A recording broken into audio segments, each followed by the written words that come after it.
Welcome back.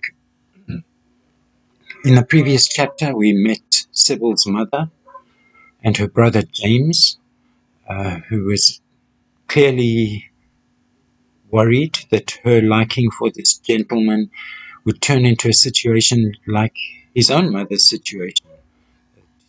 Dorian would mess with her and then desert her. So it seems one of the last people to find out about Sibyl's engagement and about Sibyl at all is poor old Basil. And that's what's going to happen here. Basil's going to hear the news. You'll see his reaction. And at the end, they're going to go off to the theatre where they're going to watch her perform. And Dorian thinks that they're going to be so impressed by her genius on the stage. So that's where we come in here in chapter 6. Because it's about a love interest, I've changed all the highlighting to lurid violet. I suppose you've heard the news, Basil. And he gives him the news. Dorian Gray is engaged to be married, said Lord Henry, watching him as he spoke. Remember, this is Lord Henry's experiment. He wants to see Basil's reaction. Hallward started. He looks like he gets a fright and then frowned. Those are his first two reactions, fright and perhaps disapproval.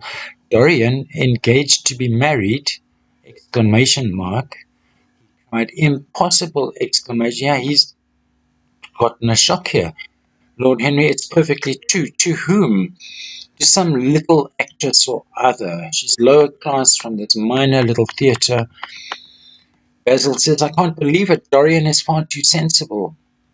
Lord Henry, Dorian is far too wise not to do foolish things now and then, my dear Basil. Basil, marriage is hardly a thing that one can do now and then, Harry. Except in America, rejoined or replied Lord Henry languidly. But I didn't say he was married. I said he was engaged to be married. There's a great difference. And maybe with a bit more reflection, Basil's reaction is concern for Dorian. I hope the girl is good, Harry. I don't want to see Dorian tied to some vile or terrible creature who might degrade his nature, bring him down, and ruin his intellect. Oh, she's better than good. She's beautiful. Of course, that comment implies that it's more important to be beautiful than to be good. And of course, this appearance reality thing, what lies beneath the surface, these are major themes in this novel. Basil's still concerned about Dorian, but do you approve of it, Harry? Asked Basil, walking up and down the room and biting his lip. That body language there shows his worry. You can't approve of it, possibly. It is some silly infatuation. And of course, Lord Henry is kind of amoral about everything. I never approve or disapprove of anything now. It's which means that, fair enough, that's his view, but that means that to him, he'll never find anything right or wrong. It's an absurd attitude to take towards life. We are not sent into the world to air our moral prejudices. I never take any notice of what common people say, and I never interfere with what charming people do. If a personality fascinates me, whatever mode of expression that personality selects is absolutely delightful to me. If he's kind of really interested in someone, it sounds like he doesn't care what they do. The real drawback to marriage is that it makes one unselfish, and unselfish people are colorless. They lack individuality. They're talking about marriage. Lord Henry says, besides, every experience is of value. And whatever one may say against marriage, it is certainly an experience. I hope that Dorian Gray will make this girl his wife, passionately adore her for 6 months, and then suddenly become fascinated by someone else. He would be a wonderful study. Again, treating Dorian's life as an experiment, and what he plans here for Dorian is not what's going to happen. What he'd like to happen is not what's going to happen. Oh, Lord Henry, the basis of optimism is sheer terror. We think that we are generous because we credit our neighbor with the possession of those virtues that are likely to be of benefit to us. We think we're generous because we hope other people will be generous with us. As for a spoilt life, no life is spoilt, but one whose growth is arrested. You must follow your natural growth, is what he's saying.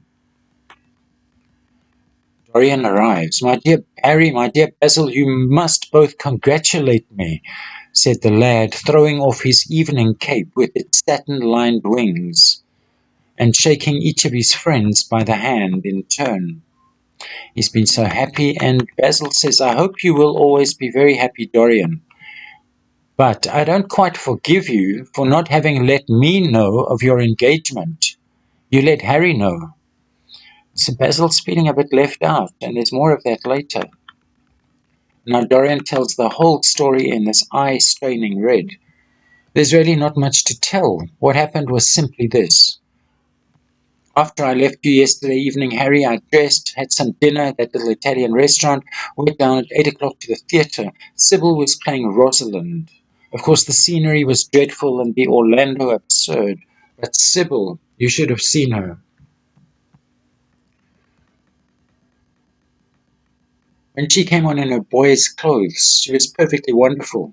She wore a moss-coloured velvet jerkin little jacket, I think, with cinnamon sleeves, slim brown cross-gartered stockings, a dainty little green cap with a hawk's feather caught in a jewel, and a hooded cloak lined with a dull red. She'd never seemed to me more exquisite, and he compares her not to a work of art he'd seen in Basil's home. She has all the delicate grace of that Tanagra figurine that you have in your studio, Basil. Her hair clustered round her face like dark leaves around a pale rose. As for her acting, well, you shall see her tonight. She is simply a born artist. I sat in the dingy box, the stage box, but it's from this poor theatre, absolutely enthralled. I was fascinated.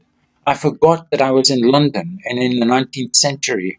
I was away with my love in a forest. After the performance was over, I went behind backstage and spoke to her.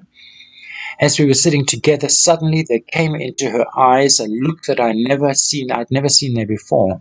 My lips moved towards hers. We kissed each other. I can't describe to you what I felt at that moment. It seemed to me that all my life had been narrowed to one perfect point of rose-coloured joy.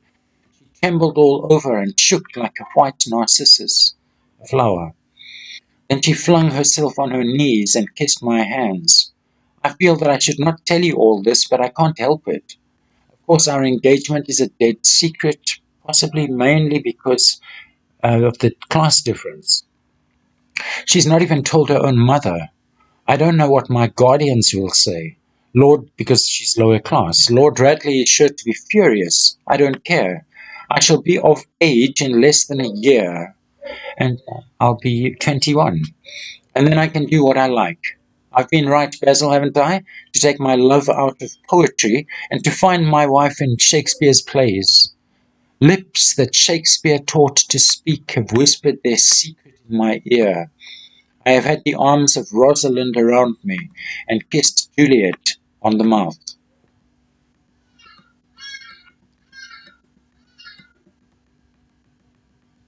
Henry's asking, when did you mention marriage? I did not make any formal proposal. I told her that I loved her, and she said she was not worthy to be my wife. Not worthy? Why, the whole world is nothing to me compared with her. I loved Sibyl Vane. I want to place her on a pedestal of gold, see the world worship the woman who is mine. When I'm with her, I regret all that you have taught me. I become different from what you have known me to be. I am changed, and the mere touch of Sibyl Vane's hand makes me forget you. And to me, he's speaking to Henry. And all your wrong, fascinating, poisonous, delightful theories. If you know what oxymoron is, we have some here, poisonous, delightful. So Dorian acknowledges Henry's theories are dangerous yet intriguing. But when he's with her, he forgets all of Henry's bad influence.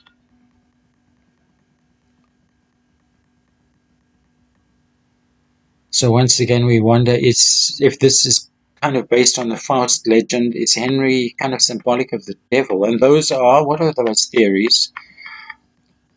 Dorian says, oh, your theories about life, your theories about love, your theories about pleasure, all your theories, in fact, Harry. Pleasure is the only thing worth having a theory about, he said. Once again, his theories are hedonistic. What do you mean by good? Good is relative. And Harry's idea is to be good, is to be in harmony with oneself. Again, his idea, take to yourself to your highest potential. That's the biggest thing for Henry, he replied, touching the thin stem of his glass, with his pale, fine-pointed fingers.